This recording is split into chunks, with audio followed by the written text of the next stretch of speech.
Didn't mean to get that close.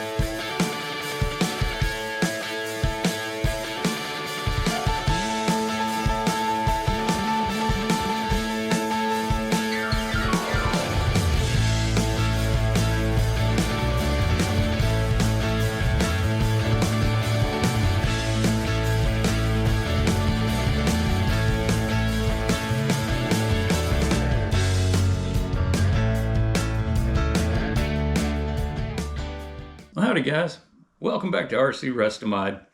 Last video I apologized for the delay and then told you there's some things I had been working on that had just not gone my way. And probably the biggest thing that had not gone my way involved this little car and this little car. These are Kyosho Mini Zs. This one is listed as a first Mini Z. At the time, I thought they were just cheaper. I found out later after talking with Kyosho USA that these are basically toy grade. They don't recommend that you try to do anything with them except for enjoy them till they crap out and then put them on the shelf because they look cool. Anyway, so I got these two. Showed up at my friend Josh's house. We had the track set up. We're fixing to have a good time racing. I did an unboxing, and it's not very good. I won't punish you with that. But anyway, I was going to run these around the track just a little bit and then get some good run footage on them. And before I got a chance to do that, to get myself comfortable enough that the run footage wouldn't be totally and completely embarrassing, this one got to where when you grabbed the controller and gave it like that much turn, literally just as light as I could give it, it would go full lock and stay at full lock until you either steered back the other way or the car came to a complete stop and then the steering would back off and it would drive normally till the next time you turned. This one was doing fine. The handling was atrocious. We couldn't really figure out why. It handled worse than any of the other Mini Zs there. But finally, I was messing with this one to try to figure out why it wouldn't stop turning. And I was letting one of my friends drive this one, and he was not abusing it. It was on a track that's specifically built for Mini Z cars. It went around a corner, and it kept turning and hit the wall, laid up on its side, and never steered again. I called A-Main because I had bought it from them, and both cars had the steering fail within 5 minutes of taking them out of the box. And A-Main says, hey, Kyosho has a 90-day warranty on those things. Would you mind calling them first? I said, no problem. So I did. First guy I talked to took my information, took down an account of what had happened to them, and said, we'll get back to you the next day or two, let you know what we're going to do. And I said, well, okay, I guess that's what it is. Well, it got to be 3 days, and I called back to say, hey, what's up? Because I'd kind of like to get something done here to get my cars. And the guy that I originally talked to was not in. I talked to a different guy. That was Ephraim at Kyosho USA. Solid dude. If y'all get a chance to visit with him, he cares about the RC hobby and was very, very helpful. Because the first thing we wanted to do was find out whether it was a control board or a controller. He asked me, do you have any other Mini Zs? And I said, well, yes, I do. I've got this one, which I have an agreement to sell, but I have not sold yet.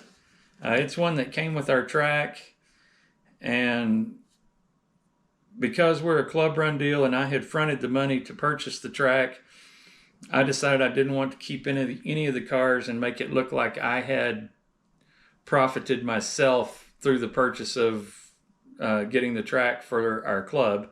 So I made an agreement to sell all 4 cars that came with the track. So that's the only one that hasn't been paid for and picked up yet, but I still had it. And he told me where to look in the manual so that I could bind this car to the controller for that one. It behaved exactly the same, so we knew it was the board. Well, if you're not into Mini Zs, you may ask, what is a board? Well, a board is that. It's got all the computer brains of an ESC, a servo, and a receiver all in one unit. These attach to the contactors for the little AAA batteries these things run on. The two little pads here, you have wires that screw to those, and that goes back to the motor. This is the stepper motor that you normally see inside a square servo box. This one, it's a separate piece. And I'm going to show you video of replacing this, so you'll see what all's involved with that.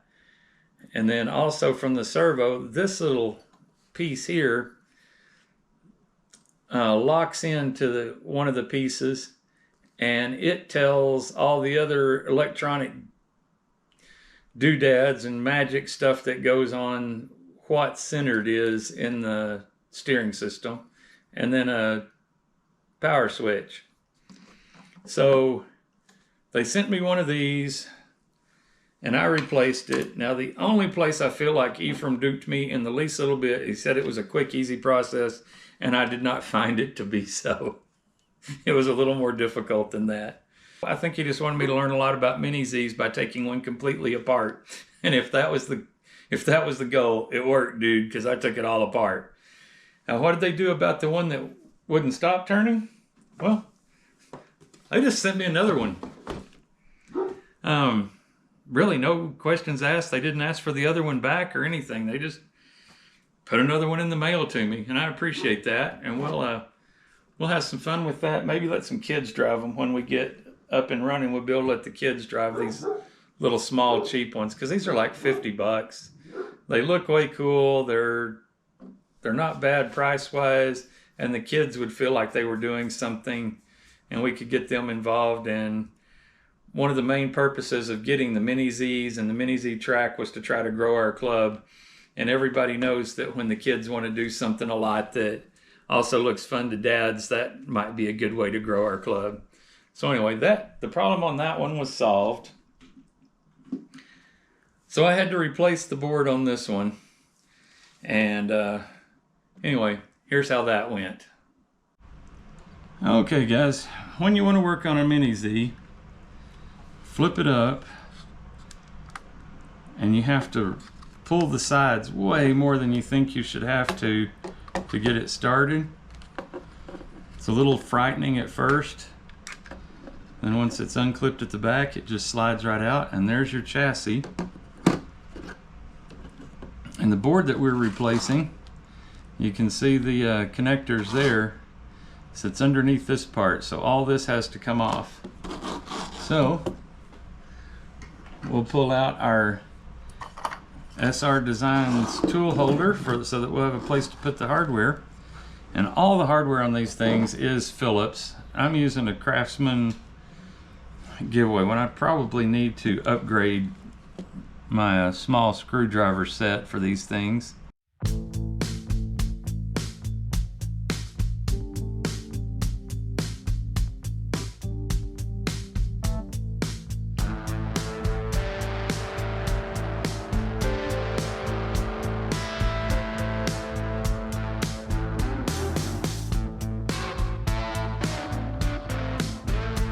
These have kind of a swing arm with a fixed axle. If you'll look, there's no independent movement of the rear wheels. They can twist this way because there's a slot there where that goes through the frame.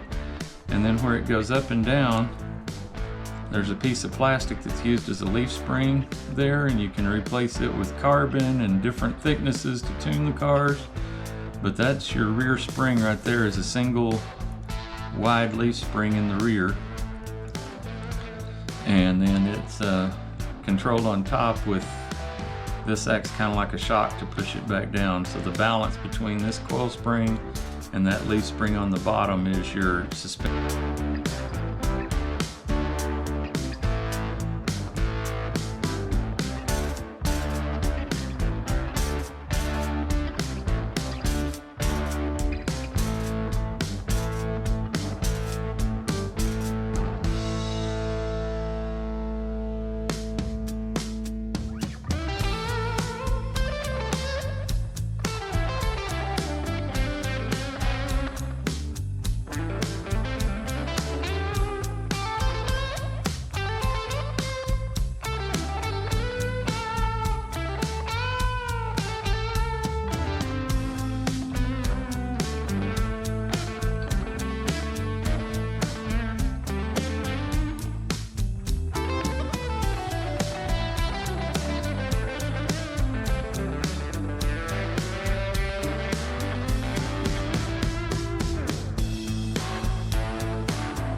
There are little bitty springs on these control arms.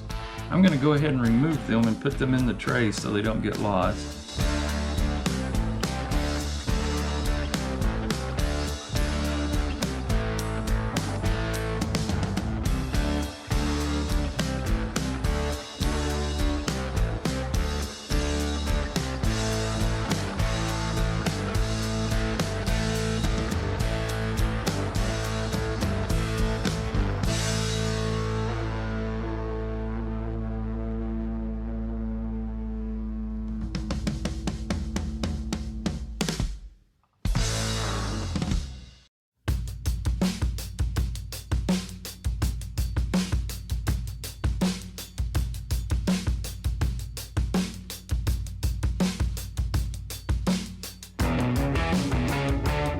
I was told that there's no soldering or anything on it, so let's open this package up and see what all is involved now that we've got the car disassembled.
Alright, there she is, all back together with the new board installed.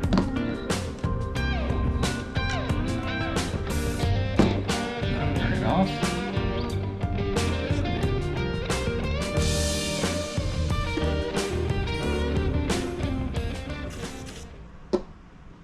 Looks like my throttle trim. Oh yeah, throttle trim's way out of whack on it.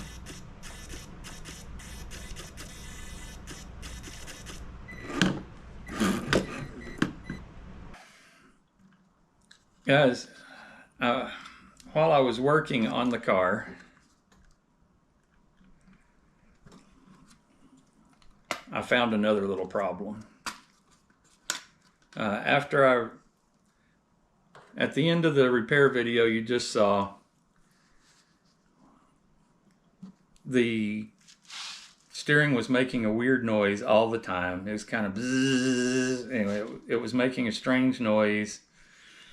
It didn't track completely straight. I could not adjust the steering trim enough to make it go straight. And when I adjusted it, then it would have the opposite problem just a second later.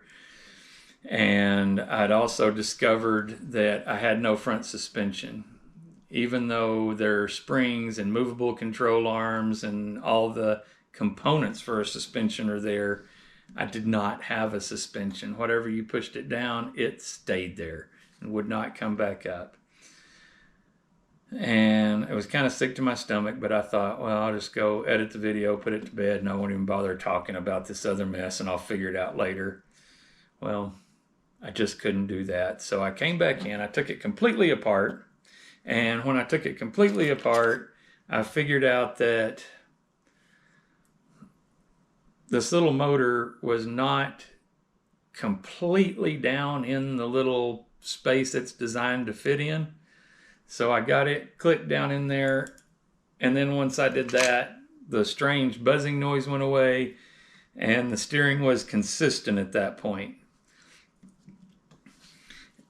It was still fouled up. I turned the steering trim all the way to one side and it still kind of steered the other way. Didn't really know what I was going to do about that. I got pretty frustrated and said, well, I'll just figure it out later. Well, then I finally, like a noob, pulled out the manual and started reading it and found instructions. And there's a way you can push a button. There's a little bitty button down in here on your ESC. Get something that'll show. There's a little bitty button down in here on the board. And you press it down and hold it, and the LED starts flashing a certain way. And then once it does that, you take your fingers and set the steering just as straight as you can get it. And once you get it like that, while the LED is just flashing to beat the band, then you reach over and turn on your controller, and more magical bleep bloops and electronic gizmos talking to one another. And then the LED comes on solid, and when it does, you have told some component down in here that when this sensor is sitting in this particular position, that is center. And at this point, with the steering trim set to nothing, the dang thing would just go straight as an arrow. And I felt pretty dumb for not having figured that out earlier. So now I had the steering all fixed. The other problem I was sitting here facing was no suspension. You push it down, it would not come back. So I took that apart and started messing with it. The springs were in the right place. Took these little clips off and lifted off the wheels. Nothing's binding. The control arms aren't binding on the pins. The little hubs aren't binding. The control arms were binding. They were like fixed. Whatever position you manually pushed them to, that's where they would stay. Anyway, it's like, how do I free those up? Well, if you look down in here, there is a screw head here, and it's a weird little screw. It's got threads that just thread into this part of the control arm, but then it has a long pin that goes through this part, which is part of this big cover here, and then through the control arm again. Well, I measured that little pin. It's 1.5 millimeters. And in my metric drill bit set, the smallest one is 1.5 millimeters. So I took the drill bit and just turning it by hand, worked on that control arm, and when I started sliding it through, I first tried to slide it through backwards and it would go through the first side real easy, but when you hit the other side it would bind up. The holes that go here and here were not completely parallel. They were off a little bit. So I then turned the drill bit around and worked it through and just twisting it with my fingers. I didn't put it on a drill to take out very much material. Just kind of pushing it and pulling it and twisting it. I got it to where the drill bit would slide easily. And I put it back together and it would still bind. Well, I figured out that where this little wing comes out, it was so thick that you had to kind of spread the control arm to get it on, and that was causing a binding. So I took this little sanding sponge I've got with the finest sandpaper that comes on it, and I worked on those little wings until you could just barely set the control arms over them. And then when I put it back together, I had suspension. So after all that, I had the coolest looking little Mini Z,